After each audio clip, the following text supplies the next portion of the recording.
రాష్ట్రంలో beach sand తవ్వకాలకు మార్గం సుగమమైంది. 3 లీజులకు సంబంధించి హైకోర్టులో వేసిన ప్రజా ప్రయోజన వ్యాజ్యం కారణంగా ఇంతకాలం తవ్వకాలకు ముందడుగు పడలేదు. తాజాగా హైకోర్టు ఆ కేసును ముగించింది. దీంతో టెండర్ల ప్రక్రియ పూర్తి చేసి ప్రాజెక్టు డెవలపర్ను ఎంపిక చేసేందుకు అవకాశం ఏర్పడింది.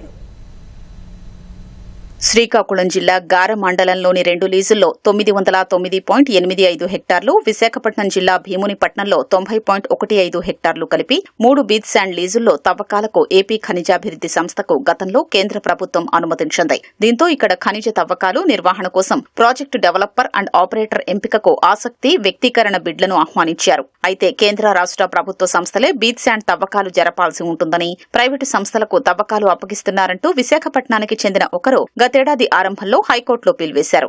దీంతో టెండర్ల ప్రక్రియ కొనసాగించవచ్చని, బిడ్లను మాత్రం ఖరారు చేయొద్దంటూ హైకోర్టు ఆదేశించింది. అప్పటి నుంచి ముందడుగు పడలేదు.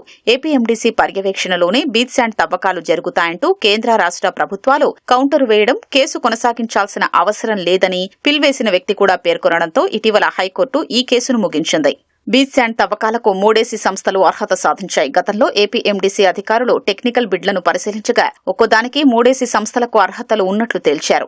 హైకోర్టు తీర్పుతో త్వరలో ధరల బిడ్లు తెరిచి ప్రాజెక్టు డెవలపర్ను ఎంపిక చేయనున్నారు. ఈ టెండర్లలో అదానీ సంస్థ 3 లీజుల్లోనూ బరిలో ఉంది. అదానికి చెందిన అల్లూవియర్ హెవీ మినరల్స్ లిమిటెడ్ సంస్థ బిడ్లు వేయగా ఇది సాంకేతిక అర్హత సాధించింది. ప్రాజెక్టు డెవలపర్ గా ఈ సంస్థ ఎంపికయ్యే అవకాశాలు ఎక్కువగా ఉన్నట్లు తెలిసింది. బీచ్ శాండ్లో monazite, ilmenite, rutile, leucoxene, zircon, garnet, sillimanite వంటి ఖనిజాలు ఉంటాయి. ఇందులో మోనోజైట్ అణుధార్మికత కలిగింది. దీన్ని కేంద్ర సంస్థ అయిన Indian rare earth elements limited వద్ద రిజిస్టర్ చేసుకున్న సంస్థలకు మాత్రమే విక్రయించాలి. మిగిలిన ఖనిజాల్లో అణుధార్మికత పరిమితి తక్కువగా ఉంటే ఇతరులకు విక్రయించుకోవచ్చు. విదేశాలకు ఎగుమతి చేయాలన్నా IREL సర్టిఫికేషన్ ఉండాలి. ఆ లీజుల్లో తవ్వి తీసిన బీచ్ శాండ్ నుంచి ఆయా ఖనిజాల్ని వేరు చేసి వాటిని శుద్ధి చేసేందుకు ప్లాంట్ ఏర్పాటు చేసేందుకు తొలి దశలోనే 2,000 కోట్ల వరకు వ్యయమవుతోంది. ఇక్కడ లభించే ఖనిజాల్ని విక్రయించే సమయంలో వచ్చే ధరలో 8% ఏపీఎండీసీకి చెల్లించాల్సి ఉంటుంది. ఈ ప్రాజెక్టు పూర్తయితే ఏపీఎండీసీకి ఏటా 100 నుంచి 150 కోట్ల వరకు రాబడి వచ్చే అవకాశం ఉంది.